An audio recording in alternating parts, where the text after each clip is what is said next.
Bhagavate Vasudevaya. Om Namo Bhagavate Vasudevaya. Om Namo Bhagavate Vasudevaya. Om Namo Bhagavate Vasudevaya.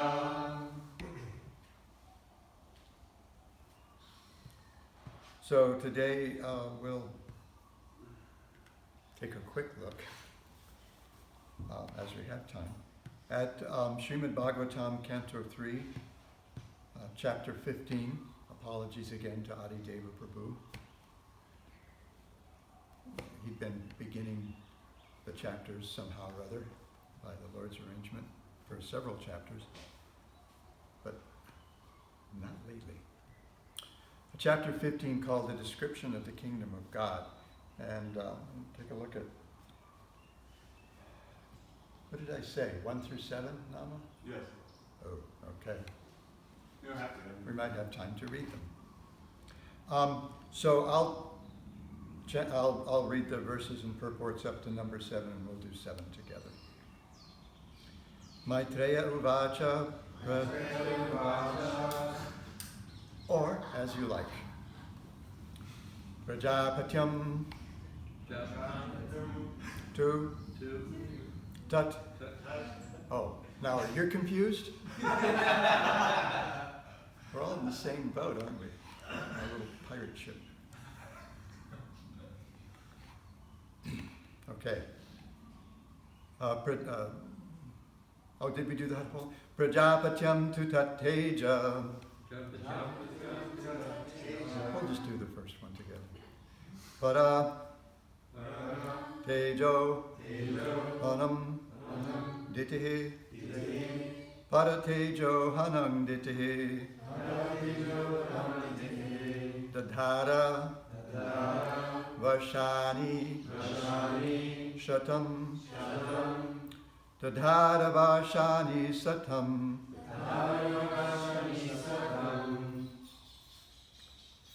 Sankamana Surardanat Shankamana Surardanat Rajapatyam tu tattejaha Paratejo hananditihi Tadhara varshani satam Shankamana Surardhanat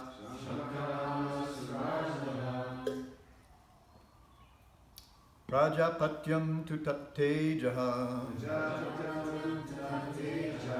Varatejo hananditihi Tadhara varshani satam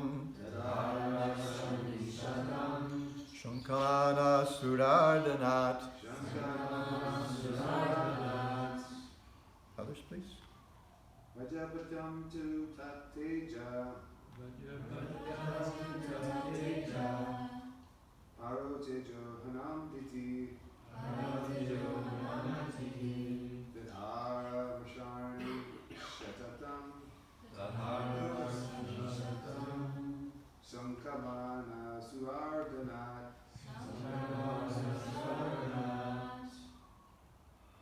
Rajapatyam tu tatteja. Paratejo hanamditi. Darvarshani satam. Shankamana surardhanat.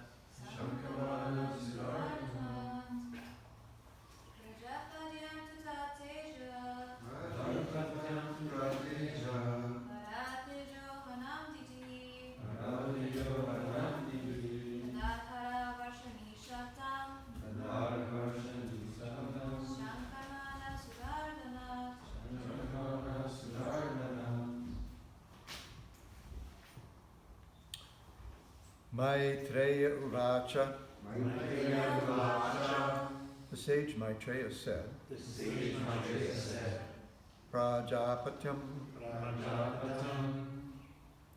Of the great Prajapati.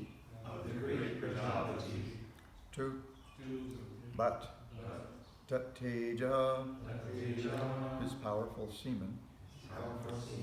Parateja, others' prowess. Hanam, troubling. Ditihi, Diti, Kashypa's wife. Dadhara, bore. Varshani, years. Shatam, 100. Shankamana, being doubtful. Sura Ardhanat, disturbing to the demigods.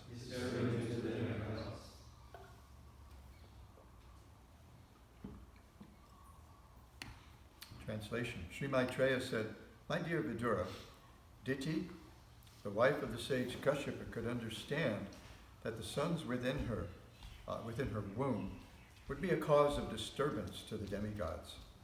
And as such, she continuously bore the powerful semen of Kashyapa Muni, which was meant to give trouble to others for 100 years. Responsively, please. Sri Maitreya said, "My dear Vidura, Diti, the wife of the sage Kashyapa, could understand that her sons within her womb would be a cause of disturbance to the demigods. As such, she continuously bore the powerful semen of Kashyapa Muni,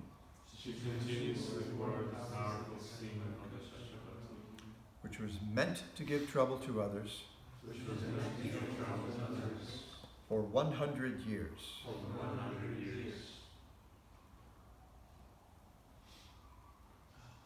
Wow. Purport. The great sage Maitreya,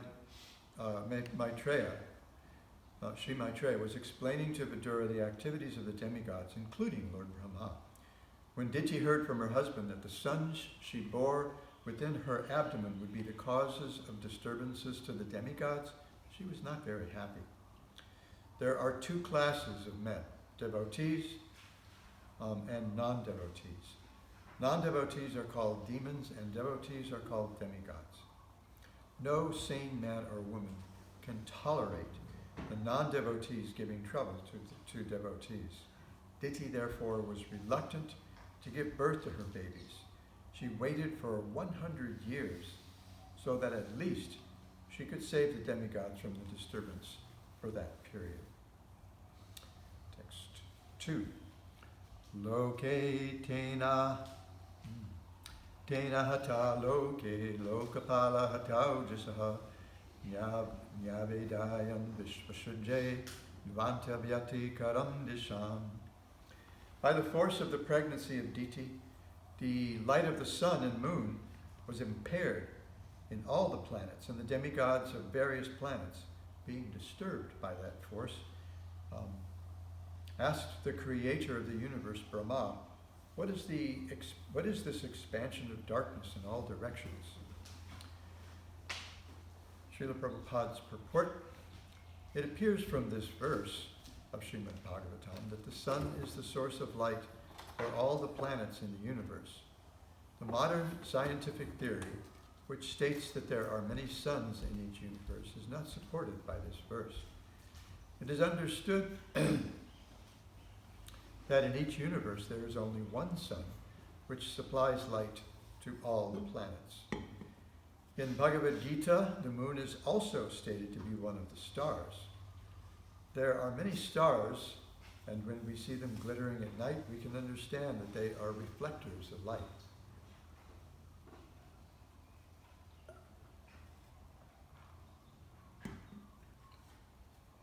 Just as moonlight is a reflection of sunlight, other planets also, just as moonlight is a reflection of sunlight, other planets also reflect sunlight, and there are many other planets which cannot be seen by our naked eyes. The demoniac influence of the suns in the womb of Diti expanded darkness throughout the universe. Deva Uchu Tama etad vibho vetta samvigyadhyadvayam prasham nahyavyaktam Bhagavata kalinas prashtavartmana. The fortunate demigod said, O Great One, just see this darkness, which you know very well, and which is causing us anxieties. Because the influence of time cannot touch you, there's nothing unmanifest before you. Srila Prabhupada's purport. Brahma is addressed herein as Vibhu, and as the personality of Godhead. He is the Supreme Personality of Godhead's incarnation in the mode of passion in the material world. He is non-different in the representative sense from the Supreme Personality of Godhead, and therefore the influence of time cannot affect him.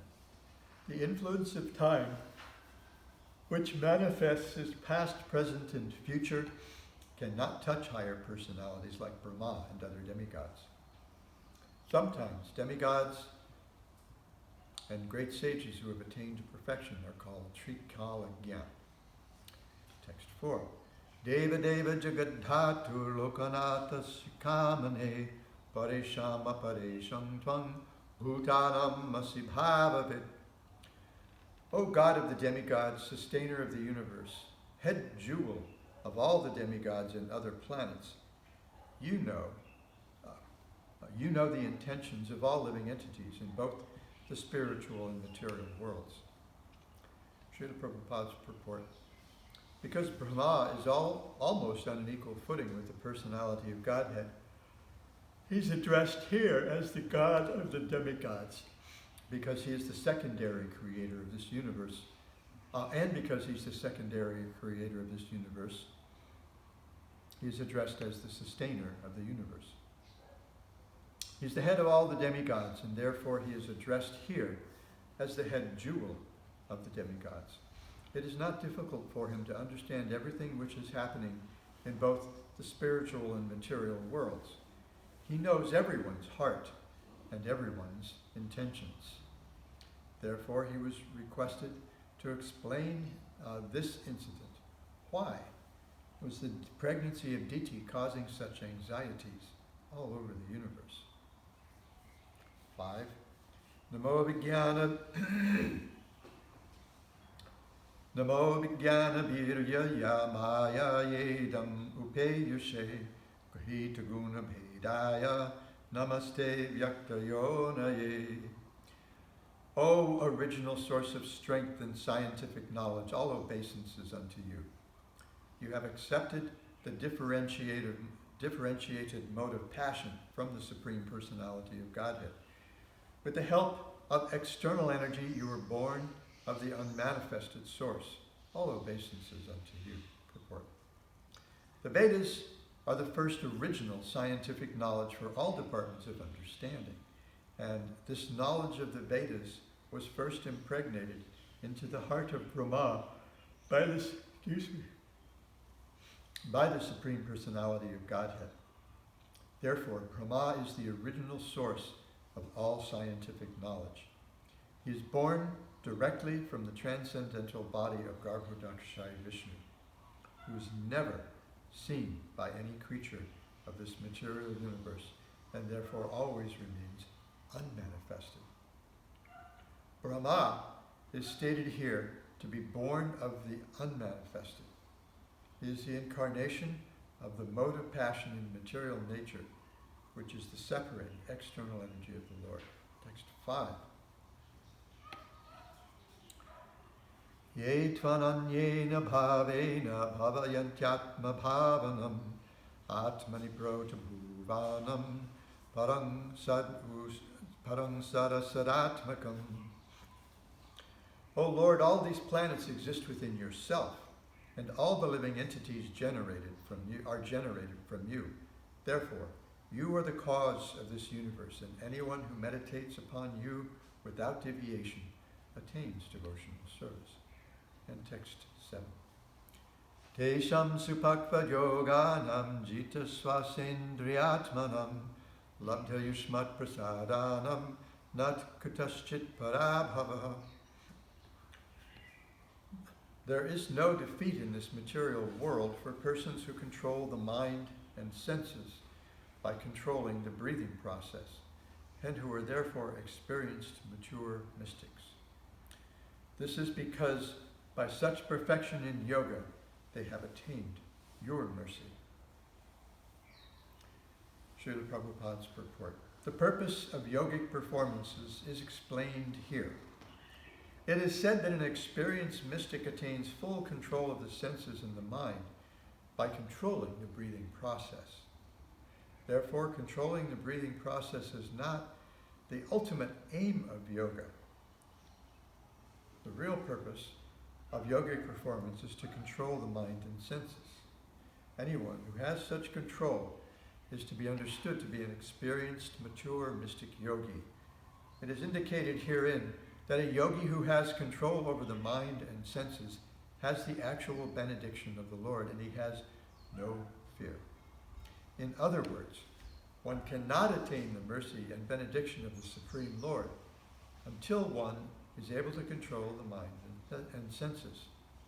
This is actually possible when one fully engages in Krishna consciousness. A person whose senses and mind are always engaged in the transcendental service of the Lord has no possibility of engaging in the in material activities. The devotees of the Lord are not defeated by anyone, defeated anywhere in the universe. It is stated, Narayana Para Sarve, one who is Narayana Para. That devotee of the Supreme Personality of Godhead is not afraid anywhere, whether he is sent to hell or promoted to heaven. Magyanatimidandhasya jnananjanashalakaya chakshurunmilitam yena tasmai Shri Gurave Namaha. Mukhaṁ karoti vāchalam pangum langhayate girim jatkripatamaham bande Shri Gurun dinataram. Shri Chaitanya Manobhishtam Sapitam Yena Bhutale Swayam Rupakadamaham Dadanti Swapadantikam Pancha Kalpatarubhyastra Kripa Sindho Vyahevacha Patitanam Pavanebhyo Vaishnavyo. I'm going to read the verses again because the hook will come before I finish. But we have a couple of things that we could note here. One is, Srimad Bhagawatam presents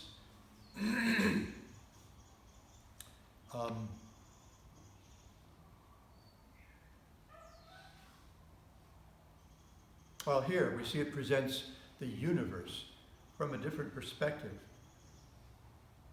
than that which we might be accustomed to. This is a Krishna-centric picture of the universe. What we see in the 5th canto is a Krishna-centric picture of the universe. Can we square that with what we're able to observe empirically with our senses and our extended senses, not the Hubble telescope anymore, we're getting ready for the Webb telescope, right? That wonder. All the computers and everything that we use to enhance things or whatever. Our senses are inherently imperfect. We become more aware of that when we get older. My eyes don't work for beans. My ears are really just a source of trouble more than anything else most of the time. And the other things, they don't work all that great either. So maybe when you're 20 or 25 or 30, everything still seems kind of cool. But after a while, it becomes progressively apparent to us how imperfect our senses are. And then we have the tendency to be illusioned. We have a tendency to cheat. What's the fourth one? You remember, Gita? What's the fourth of our... Imperfect senses. Imperfect senses, tendency to be illusioned, tendency to cheat. Find fault in others.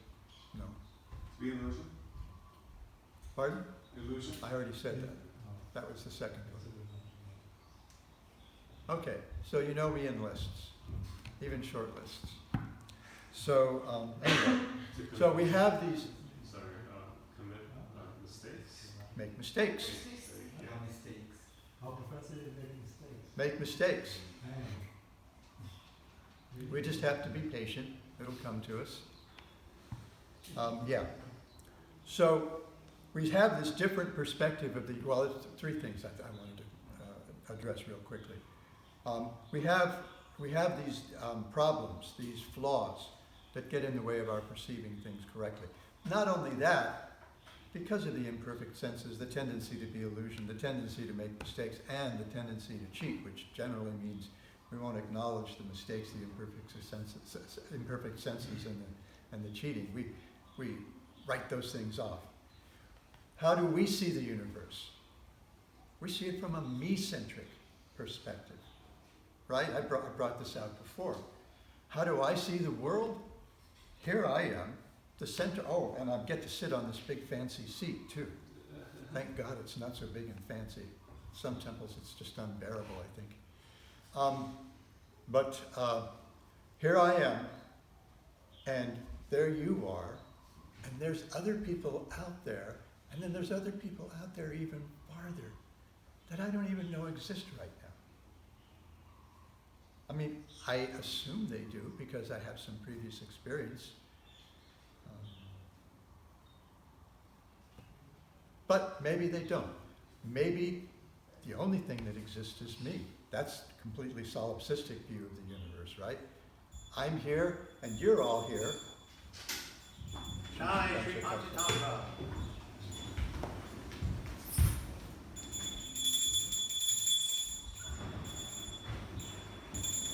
I'm here, and you're all here because I'm thinking about you.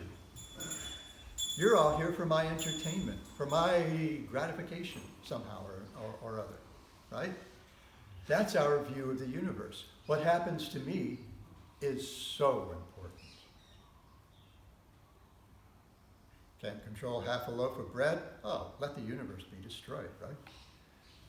Whatever. But this is our situation. And so this positivistic view, this empiric view of the universe that we're accustomed to, it's really about controlling. We can't, with our inferior senses, perceive something that's superior. We can only perceive, and with our little minds, only control things that are inferior. So, we tend to see that this is all matter. But the Bhagavatam presents a Krishna-centric view of the universe, of everything. The answer to life, the universe, and everything is not 42, it's 108. And it's all about Krishna. I like 42, but it's not. It's 108. It's all about Krishna. Another thing was that, here we see the Devas approaching Lord Brahma to, submit a petition. As if he were the Supreme Personality of Godhead. Srila Prabhupada points out in one of the purports, he's non-different in the representative sense from the Supreme Personality of Godhead. And so he's also, at least in some sense, above the influence of time. Eventually he has to die. Eventually his universe has to widen down and be absorbed back into the body of Mahavishnu, with all the still conditioned living entities. And how are they approaching him? They're approaching him just as if they would the Supreme Personality of Godhead. They're offering prayers by first offering praises, and they're going to state their own situation, and then they're going to ask for what it is that they want. And then the third thing, in the last verse, verse 7, in Srila Prabhupada's purport, the verse says, there's no defeat in this material world for persons who control the mind and senses by controlling the breathing process, and who are therefore experienced, mature mystics. Because by such perfection in yoga, they've attained your mercy. So this, and Srila Prabhupada tells us, that this is what yoga is about. Yoga is about controlling the mind and the senses. Yoga's chitta vritti nirodha. First thing we hear. Second, it's the second of the sutras. Yoga's chitta vritti nirodha. Yoga means controlling the mind and senses so that we can calm all the agitations that occur there. We have to be able, develop a tolerance. There would be a tolerance to those, tolerance for those. But we have to learn to just be able to watch it. That's the whole idea behind meditation. Okay, pop quiz. Who remembers what percentage of Patanjali's Yoga Sutras address asana? 1%. Thank you. He didn't even catch a breath. It's right there, 1%. Out of about 1,200 words, 11 or 12 words address asana. Why asana? So we can sit with our senses and mind under control and meditate on the Lord in the heart. That's also a big key to yoga practice that's given in Patanjali's Yoga Sutras. It comes up several times. Ishvara Pranidhana. Submission to the Supreme Lord. So now we've been given as Srila Prabhupada dubbed it in the subtitle, in the title of one of his booklets, little books, the topmost yoga system, this bhakti yoga system that the Srimad Bhagavatam teaches. So that it takes effort. Here, Srila Prabhupada says, because they've attained such perfection of yoga, they've attained your mercy. So this is Mother Yashoda's 2 fingers too short from the Damodar Leela, right? Every time she tried to bind Krishna, the rope came up 2 fingers too short. And she had a lot of ropes because her husband's like the king of the cowherds, and ropes are like, they're absolutely necessary material, equipment for taking care of cows. And not only that, her neighbors were all cowherd ladies. There are plenty of ropes in their homes too. Try as she might, she came up 2 fingers too short until Krishna allowed her to bind him. And what did he bind her with? Cow ropes? Anybody here the other day? I don't remember when I last spoke. It's all a blur now. Bounded by love. Exactly. She bound him with ropes of love, just as we read from the 11th canto where Krishna tells Uddhava, I can't get the devotees out of my heart. They are in my heart. They own my heart. They have bound me with ropes of love. And Vishwanath Chakravarti Thakur says, he who binds the whole world by the chains of karma becomes bound by chains of love in the devotee's heart. He tells Uddhava, I can't escape from the devotees' hearts. There's no getting away from them. They own me. He says that so many times in the Bhagavatam. So, this is the most powerful yoga system. Why? I can't remember the Sanskrit. This is a verse from a Vedic text, one of the Vedas, called Matara Shruti. So Shruti means it's from the Vedas. It's not from a Purana or an Itihasa, but it's from the Veda. That Bhakti alone has the power to show us Krishna. Bhakti alone has the power to bring us near to Krishna. Bhakti alone has the power to control Krishna, to bind Krishna with those ropes of love, ropes of affection. Therefore, Bhakti is the most powerful thing of all. So, we sometimes might think, oh, I need a vacation from Bhakti. I need an extended vacation from Bhakti. And we may go away for years, but guess what?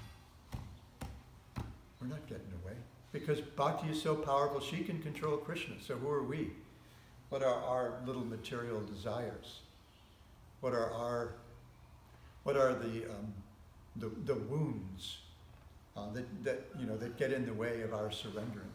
They're nothing compared to Bhakti. They're nothing compared to the affection of the Vaishnavas. That affection controls Krishna. So it's certainly going to have some influence on us as well. So this is what the Bhagavatam teaches. The Bhagavatam doesn't teach anything else. It teaches only Bhakti Yoga. And so when we read it, we need to kind of keep that in mind. That's the broad context. And not get distracted sometimes when we find ourselves in the weeds on particular issues.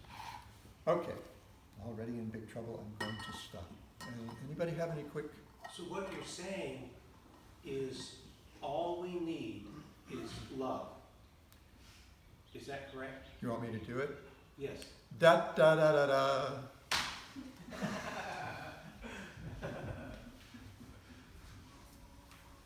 Thank you for setting me up for that, Lovey. God. Exactly. Grantaraja Srimad Bhagavatam ki jai. Bhagavata Gaura Bhakta Vrinda ki jai. Shri Jagannath Baladev Subhadra ki jai.